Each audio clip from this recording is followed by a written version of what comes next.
But WUSA 9 loves to save you money, and with summer here and travel really ramping up, I've been following the latest consumer trends for you, and here's what people are talking about today: destination dupes.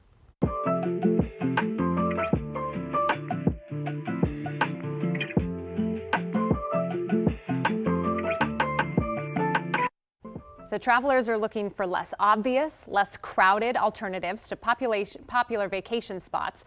These dupes, as they've been dubbed, are going to be a bit more unexpected, maybe more affordable, but they have similar appeal to the tried and true destinations.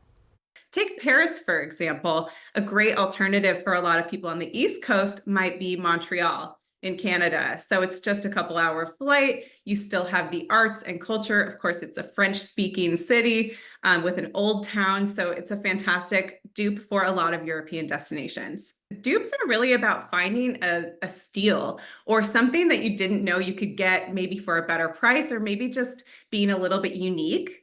And travel is the same way. It has these trends. You don't want to go to the same place everyone else is going. So dupes are such a cool trend. I think they're here to stay.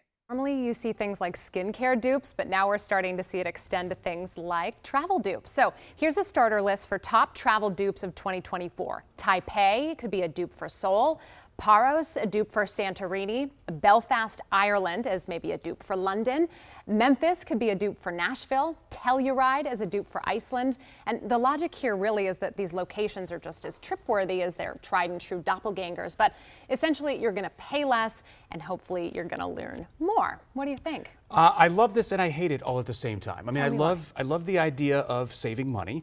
I love the idea of seeking out someplace random that's going to be less traveled by people, because the last thing you want to do when you go on a vacation is just be mobbed by crowds of tourists, and you're not really going to get the experience you want anyway, right? You want to get that picture in front of the Eiffel Tower or Big Ben, and there's like 27 million people just crowded around you. It's not going to work. Yeah. But then some of these dupes, because you and I had an extended conversation about this in the newsroom, like, hey, trade New Orleans for Paris. Like, come on. Come on, that's a tough one, not right? The same experience. So some that caught my eye, maybe Napa instead of Tuscany. So maybe you don't want to travel out of the country, right? Yeah. So something like that. The other one that caught my eye was Curacao instead of St. Martin, maybe. So look, you still get the beach that you want, but maybe it's a little less touristy, a little less crowded, like you were saying. And there's one that I want to throw out that I bet people have never heard of, and that's Mexican wine country. Yeah, you did mention that. So south of San Diego by about an hour is the Valle de Guadalupe. My wife and I have been there before. It's near Ensenada in Baja.